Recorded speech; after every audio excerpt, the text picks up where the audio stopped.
Basically, quick review, the anatomy of the heart. We'll talk 12 leads, lethal rhythms, and his phone a friend slide.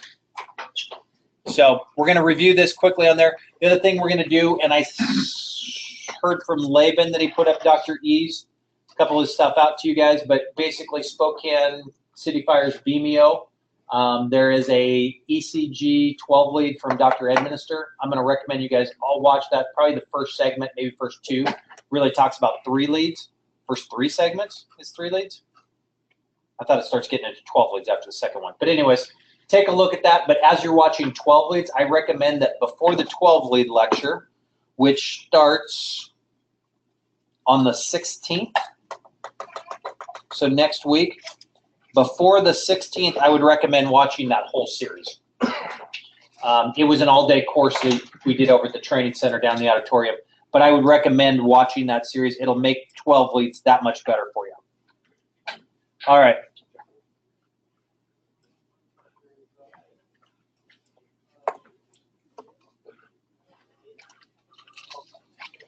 Basic cardiology. Again, I'm going to skip over this because you guys should know the anatomy, how the heart moves, where the contractions go, which area here. What is going to be important, and as we get into 12 leads, there's going to be a great picture of this too. It'll actually show a 12 lead strip, and where you have 1, 2, 3, ABR, ABL, ABF, B1 through B6. It's going to actually show on that strip which artery fills that portion of the heart. Okay, so I'll get that picture out to you guys sometime. It's a great picture, and if you can kind of remember, not only do you remember where the segments are when you're looking for ST elevations to know which part of the heart it is, you'll know which artery is affected too. Great little thing, aspect on there. Again, as I told you guys about the placement of limb leads, there was one also on artery blood flow and which areas of the heart it went to. You are going to see those again and again and again. So important concepts to know. Fair enough? All right, so as we're looking over here, the right coronary artery, left coronary artery, descending, circumflex, blanch, these are all important aspects of where they go to. In fact, I think Shane might even have in this one, I have not really looked over this too much, where the areas are hitting. So left anterior descending, left circumflex, right anterior, all these are going to be important to know for test question wise, everything of where they flow into. So you guys can take a look at this later and look at that. This does the conduction system. So again, the conduction system out there for those that did miss it, SA node to AV node goes down, and then the bundle of His.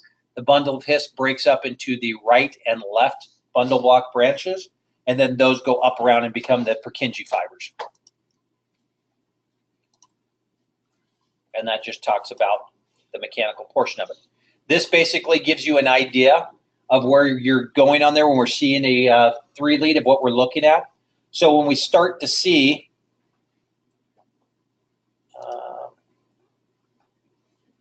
it's not showing on there. I'm trying to get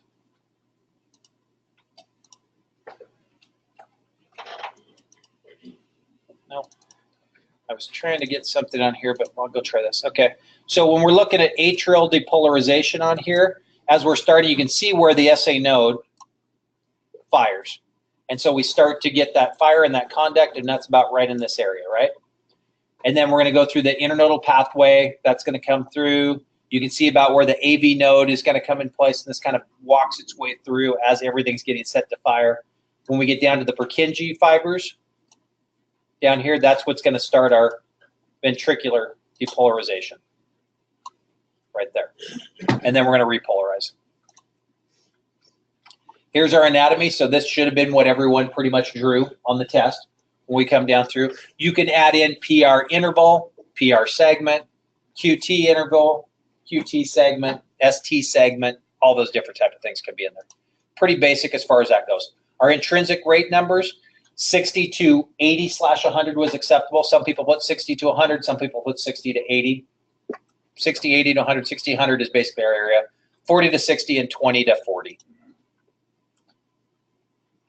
As far as our square measurements, you guys will see this again. So making sure you know that 1 millimeter in length is equal to the 4 seconds for the blocks and where we are in there. So again, right here is our basic strip. This has got our PR segment, our ST segment, our QT interval, and then telling you basically one big block is 0.5 millivolts or 0.2 seconds.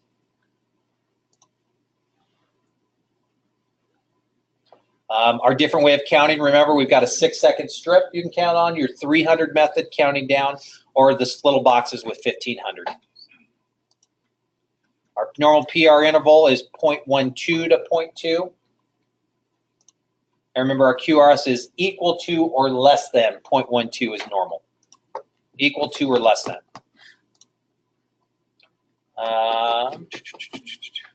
Biggest thing we're looking at is we're looking at as the rhythm, is it regular or irregular?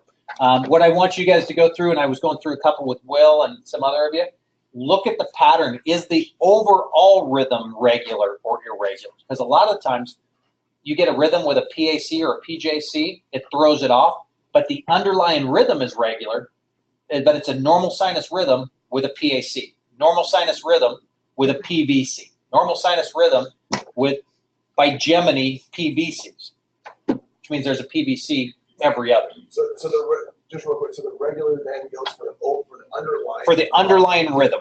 Is the underlying rhythm, can you basically put your calipers, and majority of the rhythm, except for the specific spot, the rhythm is regular, but it had a period of sinus arrest or sinus pause. Do we get into like, I mean, at one point in time about regular, irregular, So irregular is the definition of atrial fib. Oh, What's that? Yeah, if it's irregular, that's the definition of AFib. Okay. So if it's regularly irregular, it can be a couple of other things being thrown off on there. As far as this goes for testing purpose, put down what you think. If you can see it looks regular, if you're unsure and you put irregular, I'm not being harsh on you on this. You're not going to have to do this for National Registry, but it's getting a way to break it down for the area. So if you guys are off on your time spaces, someone put 0.04 for a measurement, someone put 0.08. I'm not counting you off on it. Seriously, I'm not trying to be hard on you guys. It's just basically I want you to get into a pattern of identifying things. Is all I really look at. Fair enough? Yeah. So irregular is there's just no pattern whatsoever. No pattern. It's bouncing around, and your rate's going from 70 to 112 and you can't find any pattern of irregular. That's AFib. And then regularly irregular is it's not a regular marched out pattern. That's like a bigemini rhythm. Regularly, it becomes irregular. Okay. So it's a regular area, and regularly you see all of a sudden a PAC or PVCs. Bigemini, trigemini, that's regularly irregular. Because it pops regularly, it becomes irregular. Does it There's have a pattern. to repeat at the same pattern? If it doesn't pattern, then it's not regularly irregular. It's just regular with a PVC. If it doesn't Multiple repeat. PVCs. Yep. Just as an example. Yeah. Yep. Is it fast or slow? What's the rate? Counting that rate down. And again, I'm not being picky on those areas of where you're at. If you count 6-second strip every time, on the one with the sinus arrest, if you put 50 on there, if you put 18 on there, because that's across whatever. I'm not being too picky on anybody. I want you to be able to find what's the rate of the underlying rhythm. Is there a P wave? And I did on some of you guys missed a P wave. Some P waves are hard to find on there. So if you didn't put a P wave on some, which some of you didn't on there, you said no P wave, so no PR interval. There was a P wave. I drew arrows to the P wave. So I want you to get used to seeing them. P waves are interesting to see. So you're always looking for the P wave. The QRS, is it wide or is it normal? That's basically it. Not narrow, normal. Is it wide or is it normal?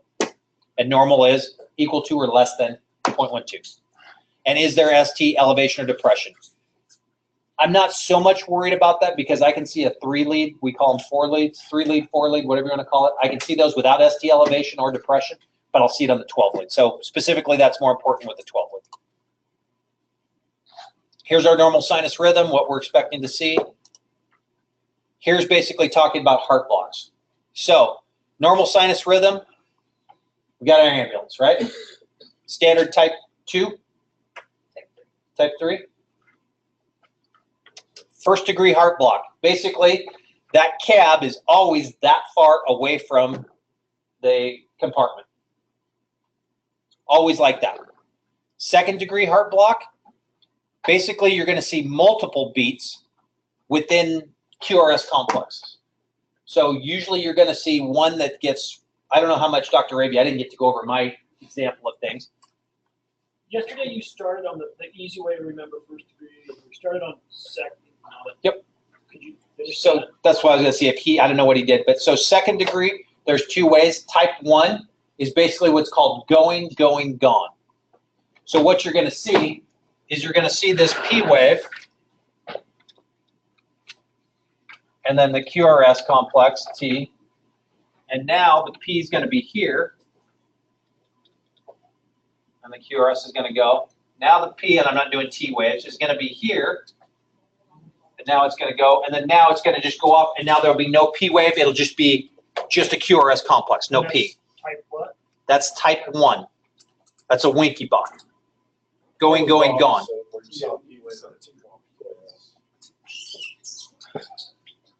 No, your going, going, gone is going to be your type 1.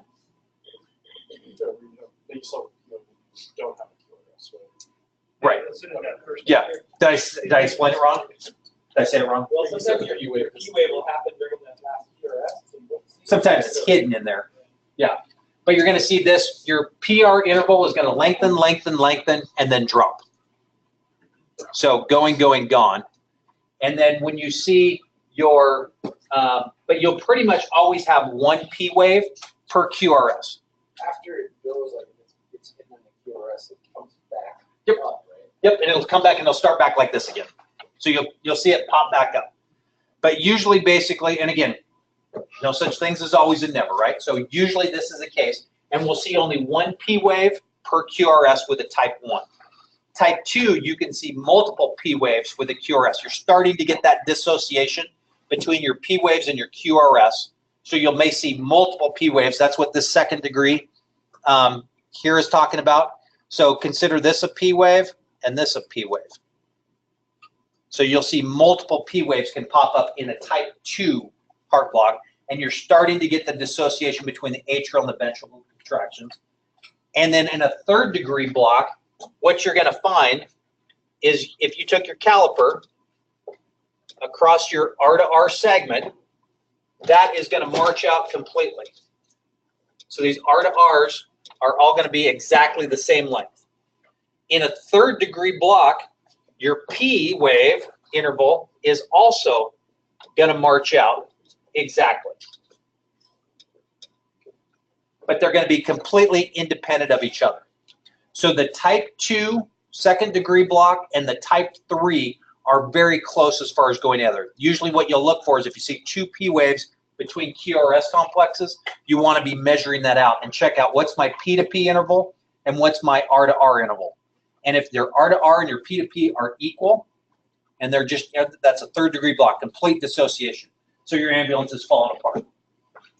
If you can see that there's the P to P interval is not regular, it's not equal, but there's two within popping up in there, that's going to be a second degree type 2.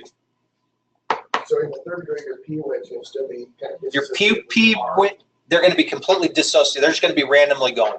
And you might find one of the differences is this T wave happens to be like this, and this T wave happens to be like this. Well, it's because a P wave actually occurred in that T, and so it made the inflection a little bit higher. So you just got to start checking out. And if you do the P to P interval, and let's say this is the P to P interval, was here, and then you found out that there should have been one right here, and this T wave is bigger than there. That's a P wave. There's a P wave. Up there, based on this interval, the P wave is hidden into QRS, and you can find out. But that's just one of the ways I go about doing it. It's my dumbing it down. Keep it simple. Complete heart block, again, that complete dissociation. So your P to P interval is exactly the same. Your R to R interval, and I did this, I think, with Will. I do this all the time. If I grab a strip and I'm unsure, I'll grab another piece of paper, I'll print up another strip, rip it off, and I just take my piece of paper to 2 marks, and I just march it out that way. That's how I do it, because I don't carry calipers on me out in the real world. So just do whatever you need to do to associate with that.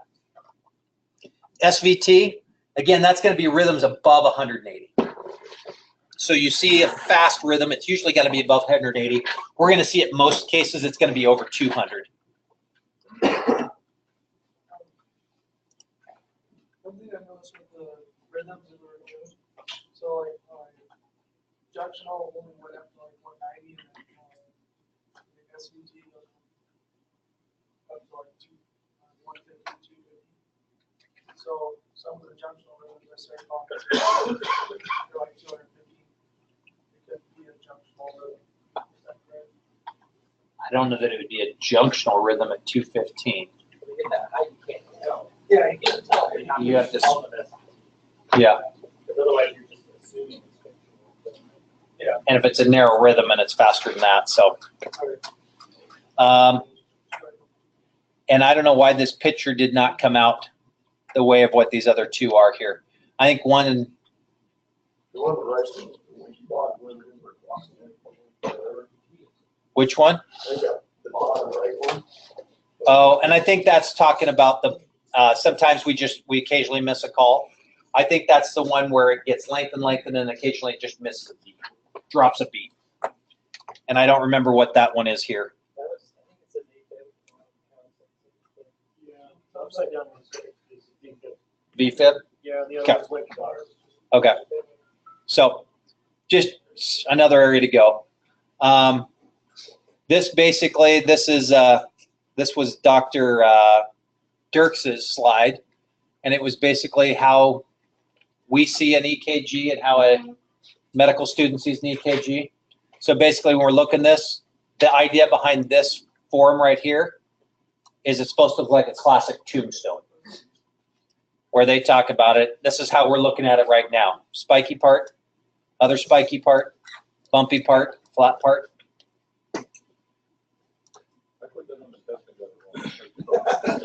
No, I corrected. You haven't got it back yet. If you put spiky part right there, I will give you credit for that. That's creative. So there was some creative questions on there. I love. How do you tell, by machine or by manual? There was someone wrote one of those on there. I don't know who wrote it on there, but there were some funny ones on there. So this is that slide I'm talking to you about that talks about. So here's your 1 lead, 2 lead, 3 lead, AVR, AVL, AVF, and it tells you which arteries are basically supplying to the area. So that's a good picture to have. So it'll tell you what arteries are supplying that area. And you can see the inferior portion of our heart supplied by the right coronary artery. Lateral circumflex artery comes down. So you can kind of see those. So as you guys will get to see, this pattern right here, let me switch to a pen. This pattern right here, inferior, lateral, septal, and anterior. And the way I always kind of remember this is an S, A, T. I just put the T from the lateral because it didn't fit for now. But just remember in these kind of areas, and that's how you do quick looks to see where you're seeing ST elevation, ST depression, anything like that as we start getting into 12 leads. When we look at a 12 lead, it's going to print something like this, depending on your monitor. The Zolls print out completely different than this. This is pretty typical for a light pack of how it's going to print out and the segments are going to go to. So again, if we're looking on this, inferior leads, lateral leads, septal, and anterior leads. It prints out in a pattern 1, 2, 3, AVF, AVR. I mean, it's straight across because it prints in a strip like this. It doesn't come out thick paper. It's really thin. So the nice thing about, I don't like the Zoll myself personally because I'm raised on life packs and I like and use those. But the nice thing I like about the Zoll is it does really good 12 leads, and you can have the 12 leads actively on the monitor. So you just put it on so you can run it like you guys are watching 3 leads going across. You can watch your 12 lead actively. So I can sit there and look at it. I don't have to wait to analyze everything, and I can just be constantly looking at it, and I can do a pre-flow. I don't even have to print a strip. So it does have advantages. It's got see-through CPR. Anyways, there's good advantages to it. I just born and raised on life packs. I like it. It's just personal preference. But they're great machines.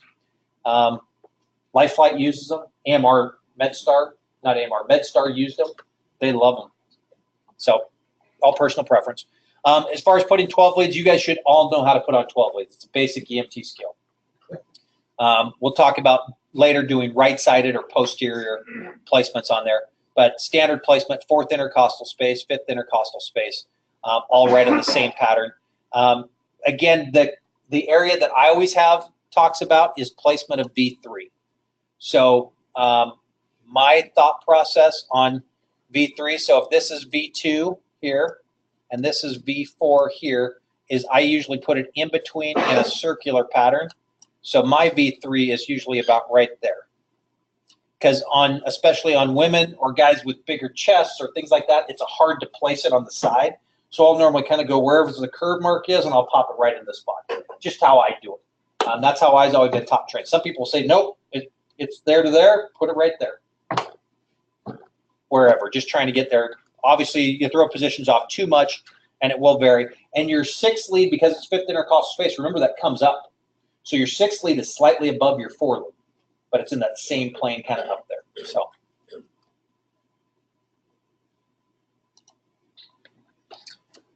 And again, this just goes over anatomy of 12 lead, which we went over there. So it's getting understanding what position of the heart and where you're looking at when you're dealing with that and what areas are affected. So it shows you on each of these as far as a position of where we're dealing with and what's involved. So what segment is involved here? Do you guys know from position? Septum. Yep, that's your right atrium here. So that's your interventricular septum. So that's right in between the wall. So where are we looking at here? They're thought of basically being the anterior. What's that? Yeah, but it's considered anterior, but it's left ventricle because the left ventricle actually sits anteriorly. Your right ventricle is actually inferior and lateral. So it basically kind of picks up both those areas. So, but your left ventricle, the way the heart sits, it's basically forcing out here. So your left ventricle is anterior. Importance of a 12 lead, early recognition, and to confirm your gut feeling. Just remember your 12 lead is not your end all. I was just talking with Dr. Dania about this. That's what his whole lecture on the end STEMIs. If you see someone who has significant classic characteristics of a heart attack, you can't fake diaphoresis. They're pale, their work of breathing, everything else, but there's no ST elevation, alert it. Call the hospital and say, we don't activate anymore, but we alert. We say, nope, this looks like it. I have no ST elevation, but this looks like it. Those are the areas we can save people. And basically, he was showing studies that some people in those non-STEMIs will not show STEMIs for 6 hours. And certain cardiac enzymes won't show up for 6 hours. But if they have the classical symptoms, treat it as a heart attack because that's where it's going to make a big difference. After the 6 hour window, you aren't doing much to save it. So go by your gut feeling. What is the ST elevation? So ST elevation is normally, ST depression shows an ischemia. ST elevation is showing there's damage in there, and you tell me if you got a better recognition of that, Josh. It just has to do with the conduction, the Yeah. dying tissue is not conducting electricity properly. So it causes a deflection. But the immediate, when you see it on there, it's basically a block damaging conduction on a acute stage, whereas we're seeing depression, we'll see over. You can ask if you had a heart attack before. Ischemia later on will show as ST segment depression. And then you also have to determine on, is this another aspect, because we see reciprocal aspects. So if this is, you're looking on the anterior segment and you see depression on the anterior segment, what's on the opposite side? Your inferior lateral. So you're looking on the posterior. So you have to look on posterior aspect of the heart. So you look on that side, and you might see actually elevation, because all a 12 lead is it's a reading of electricity based on how that area is going. So we'll see different things. So where you may see elevation in one and depression in another, if they're on opposite sides or polar sides, those are basically what we call reciprocal changes. And we'll talk more about that when we get to 12 leads.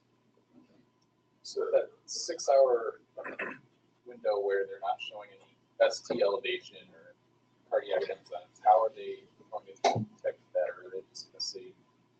They don't detect it. That's the problem. You're detected by clinical symptoms.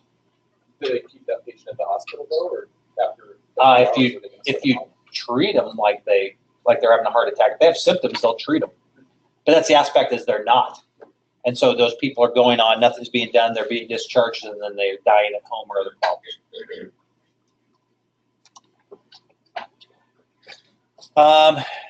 There are what's called foolers we're going to get into. I don't want to get too much of these until we get into the actual stuff. But there are 5 different foolers that are out there that basically will look like ST elevation and mimic a heart attack, but they aren't a heart attack. One of those we're going to talk about today that I will tell you is pericarditis. Pericarditis is elevation of the ST segment in all leads. So if you see it across in all, then that's going to be a fooler. Left bundle block branch, that's got a different one. Pericarditis, PVCs, pacemaker, different lethal rhythms we're going to see out here. Again, this is an obvious VTAC, VFib. PEA, the definition of PEA, any organized rhythm without electrical activity. So is VTAC an organized rhythm? No. So VTAC without a pulse is not PEA. It is considered VFib. But any other organized rhythm without a pulse is called PEA. Asystole, again, this is old school, check your leads, because we don't do leads anymore, we put patches on. So used to pop a lead off and it'd go asystole. And then if you're having problems, phone a friend.